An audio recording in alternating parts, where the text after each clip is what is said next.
Hey, you guys, we're back, and it's time for Fairy Tale Friday. Oreo Jr., get back there. Go find us some eggs, baby, like it's Easter. All right. Let's get it. So, of course, we're in African American read aloud stories, and today's tale is The Three Little Eggs. I gave y'all a little British accent.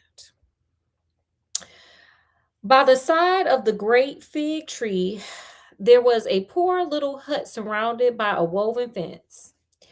Nearby was a small patch of cultivated ground where a few dried milly stalks were still standing. The sun had barely touched the top of the tree when a woman hurried from the hut and passed through the crawl gate. I think crawl is house. That's what that means. I think it means house. Oh. So y'all keep that word together. We learning new languages around here. We reading books and learning languages. You could see that she was married by her full skirts of oxskin and her peaked headdress. Besides, she carried on her back a dear little baby girl wrapped in a goat skin and half asleep, and by her side ran a jolly little boy. Okay, she got a cute little family. The mother herself was still young and pretty, though her face was worn and thin, and if you look closely, you could see her arms were covered with scars and burns. Girl, what's going on in your house? You okay? As if she had been dealt with badly. Clearly she has. She stood there for a few minutes and looked towards the wide plains. Then she turned to where the great hills rose up, ruddy and golden in the early sun. She seemed to hesitate, but only for a time. At last, she faced the mountains and entered a tiny pathway that wound its way into a wooded gorge and eventually led hundreds of feet above the plains. She did not sing as she went, but rather cast many frightened glances behind her, as if fearing that she would be seen. No one followed her. However, as the little hut disappeared from sight, she grew less anxious and walked with a lighter step. She was running away from her husband. Girl, we know girl, when they said you had them burn marks on your arms, girl, what he doing? Burning you with cigarettes? What happened? For 4 years she had been married, and each year he had been more unkind to her. Oh, girl. Not only had he demanded a great deal of her, but he often BEAT'd her and scarcely given her or her children enough food to sustain them. Let me tell you how we would have jumped them.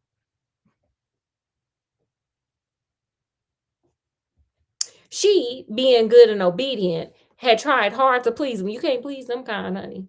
But he had only become more and more cruel to her and the two children. 2 days before, he had gone off to a big dance in a faraway corral. Oh, so he gonna be over here, abusing people and starving people, but he want to go party. Oh, honey, I would have went to that party too, right behind him, and told everybody what he did. Okay, I'm that kind of girl. Let's put it in. Okay, sir, what you doing in private? We need to tell the people in the public what you doing. Since it's so great, if it's good enough for you to do in private, it's good enough for you to do in public, correct? This is the way men supposed to treat their wife and children, right? Oh, I would have put it all out there. Everybody at that party would have knew our business. And the poor woman had so dreaded his return that she decided to run away. That's sad. And beg her living as best she could. Girl, that says that man was doing too much. On the other side of the mountain were many kraals, and she was sure she could get enough work to provide food for the three of them. As she walked and thought about this, the baby girl woke and started playing and laughing. Oh, she got a good baby. They were following the course of a stream where only a trickle of water remained, and the thick bushes stood dry and leafless. As the mother chanced to look up, she saw a fluffy white nest. Ooh, I want one. Hanging from a long tree, which was otherwise barren. How pretty, she thought. This will be the best thing to amuse the baby. Girl, that baby gonna put that nest in his mouth and gonna have sticks and leaves. Reaching up to the tree, she lifted the soft brown nest down. Soon her young son looked on with great interest. How surprised she was to discover that the nest contained 3 little eggs. Girl, put it back for the bird attacks you. I have been attacked playing with nests and trees by birds. Oh. They had eggs. That's why my face looked the way it do. No, I'm kidding. I really have been attacked, but that's not why my face looked like this. These are decisions. For it was still many months before spring would appear. So why the eggs in them? Hold it carefully, she cautioned her little one, so that you do not smash the tiny eggs. The day had passed quickly, and now, noticing the sun was sinking and the air was growing colder, she began to walk more quickly, for they were on the hilltop where there is a sharp frost every evening.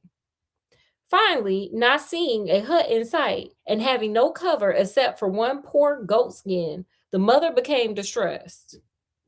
Where should we rest tonight? She asked herself. There's nothing here but open country. Girl, you better get some of them sticks and build a fort. That's what I would have did. I would have built a fort. All right. In reply, a tiny voice said to her, take the road to the right. It will lead you to a safe place. Okay. Girls, they're a burning bush. Just trusting random voices. Just random voices. Sound like the start of schizophrenia to me. She turned this way and that, looking for the one that had spoken to her, and discovered to her amazement that the voice belonged to one of the little eggs in the fluffy nest. That's even worse. Oh, wow. That's even worse. But luckily, we in a fairy tale, baby. Anything happens in these fairy tales here. Any and everything. This is true. Mm-hmm. A witch might come out. Anything been popped out.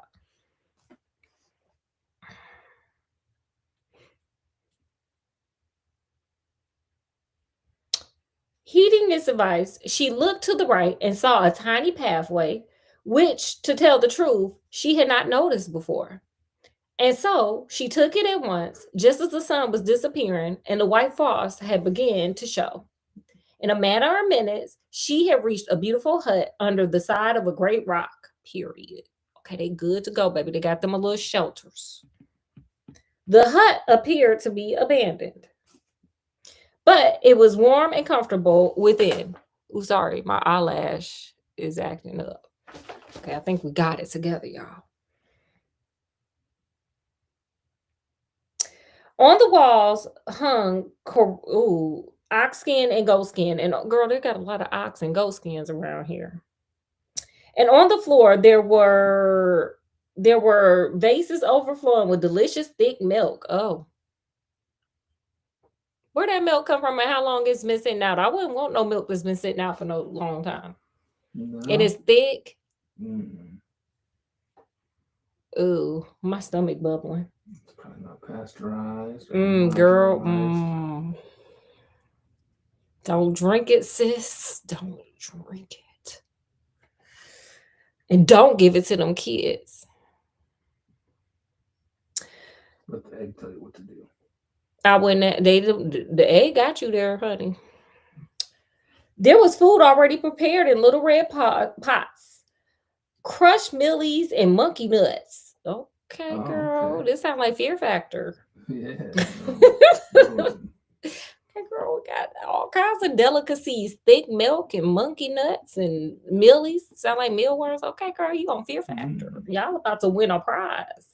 The little boy and the baby girl cried with delight. Oh, and the poor mother was beyond pleased.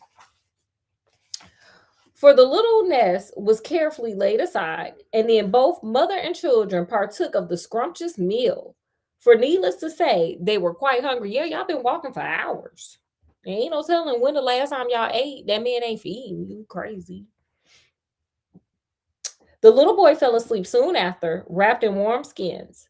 But his sister cried and would not lie quietly. So the mother tied the child to her back once more and sang the Kafir cradle song, which is as pretty a song as you will hear. Soon the tiny black head nodded forward and the little round arms relaxed, and the baby girl was fast asleep. The tired mother put her down, and in a few minutes, she too was dreaming by her child's side. Early the next morning, they set forth again, this time feeling refreshed. They continued on the same path, the baby girl carrying the little eggs as she had before. Why are you going to give a baby some eggs and hope the baby don't crack the eggs? Curious. Towards midday, they came to a point where there was a fork in the road. Not knowing which path to take, the woman stood there for some time, looking confused. Then another tiny voice, much the same as the first, spoke to her. It was the second little egg this time, and it said, "Take the road to the left, like Beyonce in Irreplaceable." To the left, to the left. You know the rest of the words, Scott. I do not. Everything you want in a box to the left. Scott don't know good music. Anyway, so she started down the left-handed path until she came to an enormous hut, 3 times as big as any she had ever seen. Full of curiosity, she went right up to the door, and there she discovered an unforgettable scene. The vases and pots were all blood red in color, and so thin that the breezes swayed them as if they were large bubbles, for they were as light as air. How you cooking them? Hmm. One of the big pots had blown right across the room, and as the poor mother's eyes followed its course, she almost screamed aloud. For on the side of the hut where the pots came to rest, a huge monster lay fast asleep. I'm the monster. Oh, That's wow. why I look like this. Look, I'm asleep. Scott, do I look asleep? You look asleep. Yes. He was most immense, both tall and stout, like a little teapot.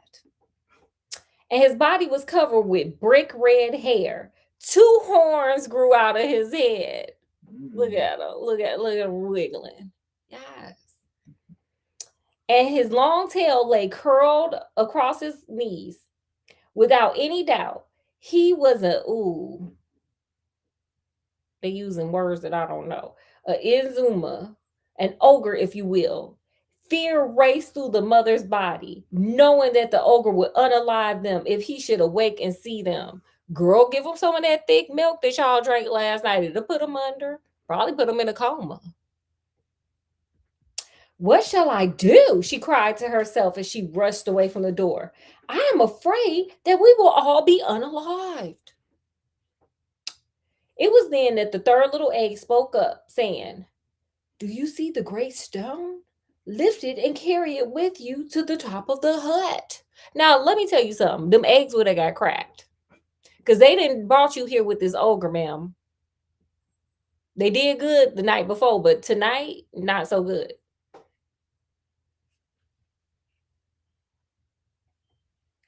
Looking around,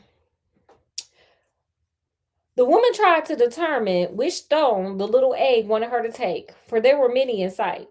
But soon her eyes focused on one round white stone, the perfect size to drop through the thatched roof. Surely this would unalive whoever it fell on. But how would she lift it up? "Do as I bid you," repeated the egg. I would have dropped the damn egg on them. Oh, I got you. I see a stone. So the woman stooped down and attempted to raise the stone. To her surprise, she found it light enough to take it to the back of the hut with a little difficulty. There she was afraid to leave her babies alone on the ground, so she lifted them until the roof first. Girl, that's probably even more dangerous. You got an infant, child. What if that baby roll off the roof? Then what? That's dangerous. Then she climbed up herself, clenching the stone in her hand. "Now," said the egg, "you are ready to let the stone drop down on top of the monster." Before dropping the rock, the mom peeked through the thatched roof to determine the exact spot where the ogre lay. She feared that any mistake might be fatal for the mom. It was just as she was about to drop the rock that she realized the door of the hut was opening, and to her horror, a second ogre appeared, dragging several bodies after him. No. I would have dropped them eggs on, because why am I here with two ogres?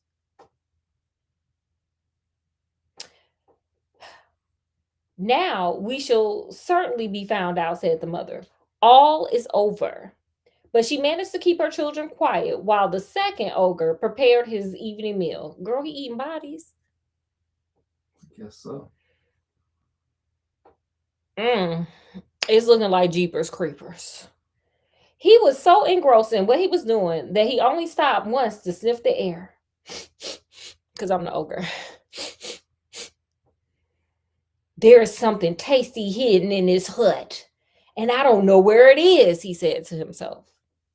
After finishing his preparations, the ogre looked around the hut, but fortunately, he never thought of going up on the roof.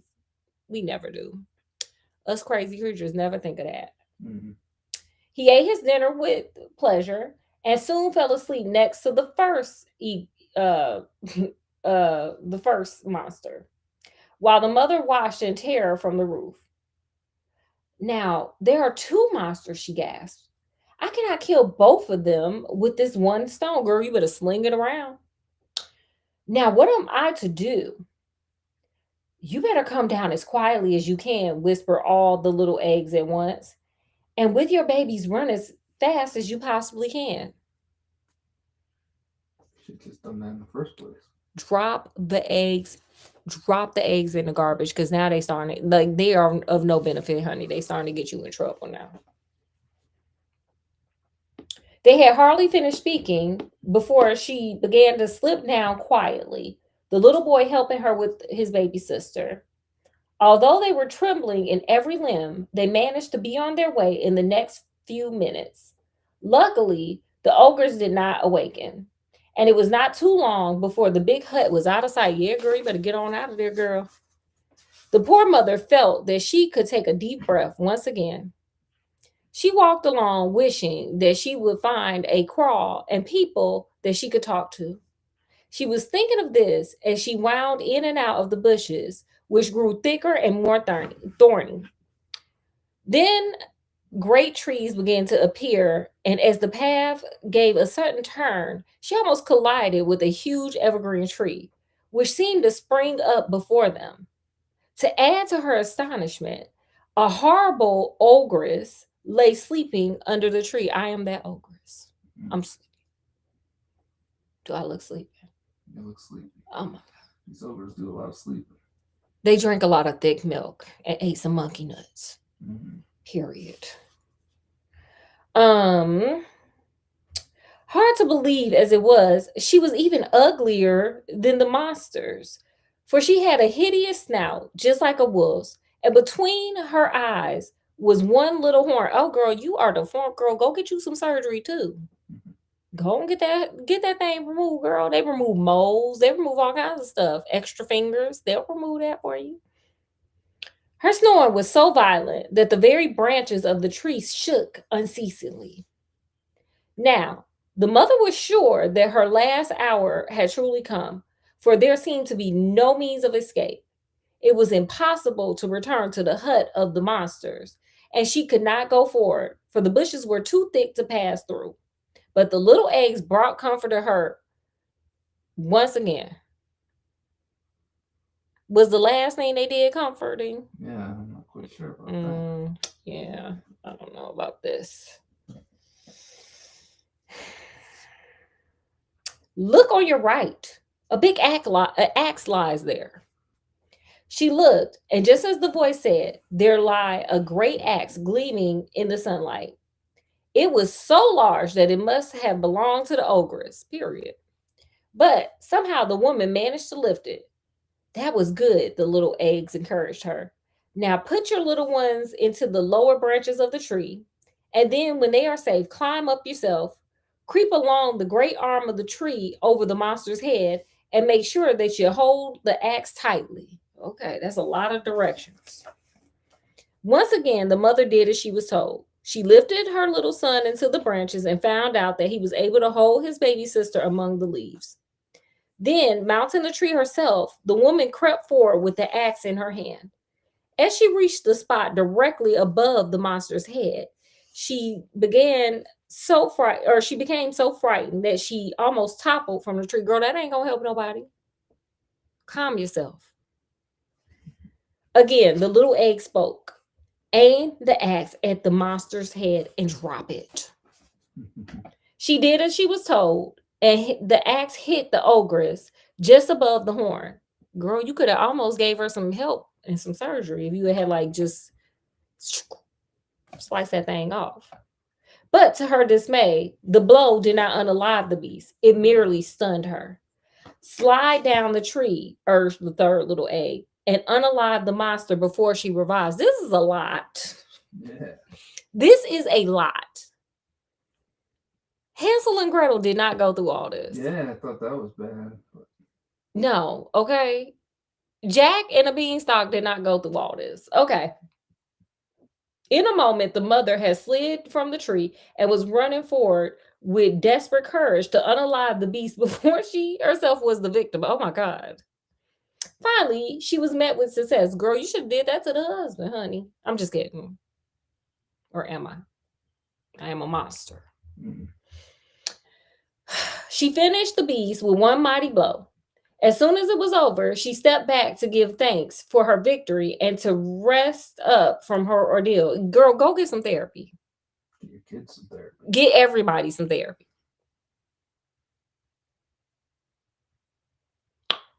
When she was standing several feet away, she glanced back towards the monster that she had slain.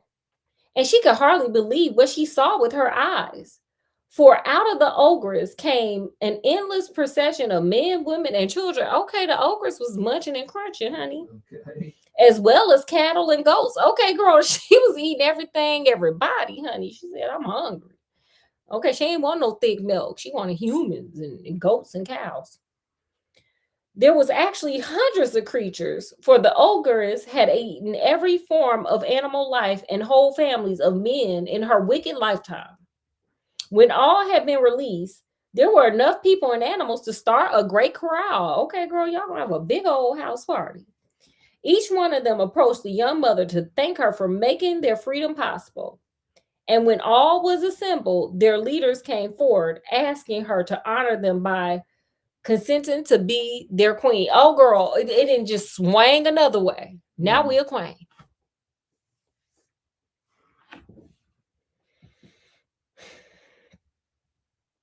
Thank you, she said. But I must be truthful with you and tell you that I should not have been able to do this without these three little eggs. What, they almost got you gone, girl.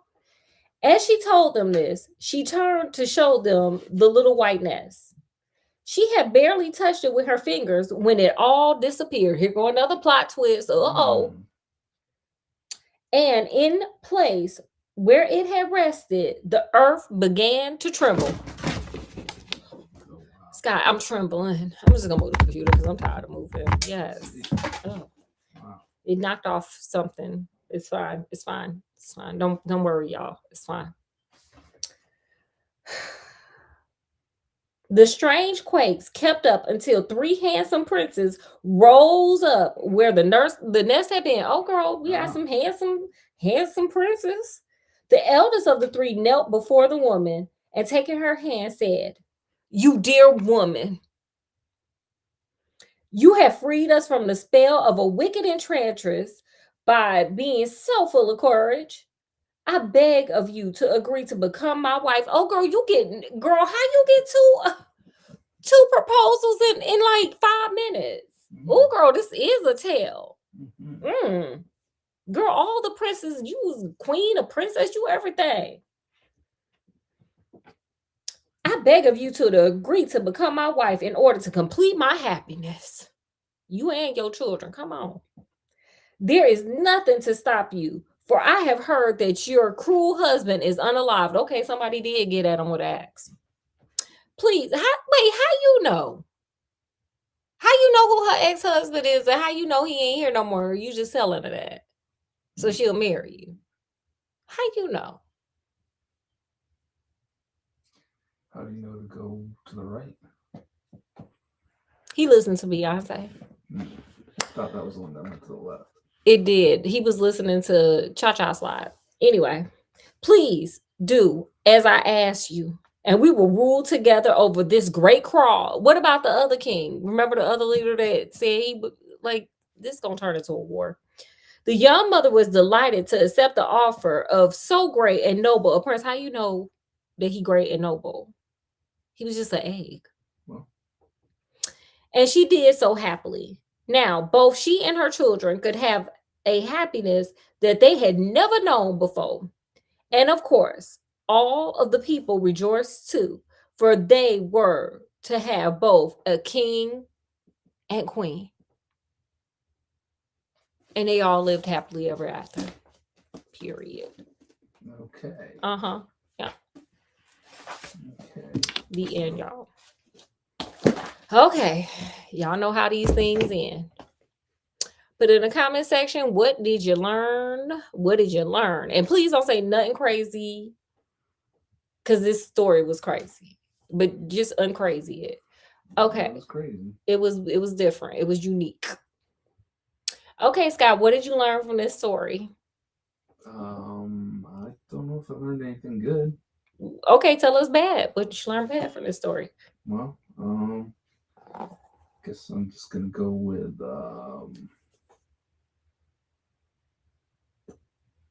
I don't know. It's a weird one. Mixed feelings about it. Well, you know what? I'm gonna take it from the beginning. I learned that if you're being mistreated, leave. Because she was right for just getting on out of there, like, peace out. Good part. Get on, sir. We done. Okay, you go on over there to that house party, baby, and we gonna be over here with the three princes with the proposal party. Okay, because everybody proposing to me. Period. So, if you in a bad situation, try to leave when it's safe. Yeah, get out. You never know what's gonna happen. Never know. It could escalate. End up, turning your life around and finding something good. Period. Like 2 proposals. Becoming the queen. Becoming a queen, a princess, whatever, a mayor, a psychologist, all of it. Okay, well, you got anything else? No, that's it. Okay, well, we're going to end it here. Of course, you guys know we'll be back tomorrow. We'll do some more, the interesting thing that happened at Perfect Acres Inc. And of course, it's a super scary Saturday sleepover. But that'll be tomorrow. But in the meantime, in between time, as always, we enjoyed having you guys here with us. We hope you guys enjoyed hanging out with us and you had a good time. Make sure you guys like, share, subscribe, check out some other shorts, videos, lives, all that fun stuff. Just make yourself at home. And yeah. So from wherever we are, even in the woods with 3 eggs just giving us bad directions, to wherever you guys are, peace, love, happiness. Skinnamarink-a-dink-a-dink, and we'll see you guys tomorrow. Bye, y'all.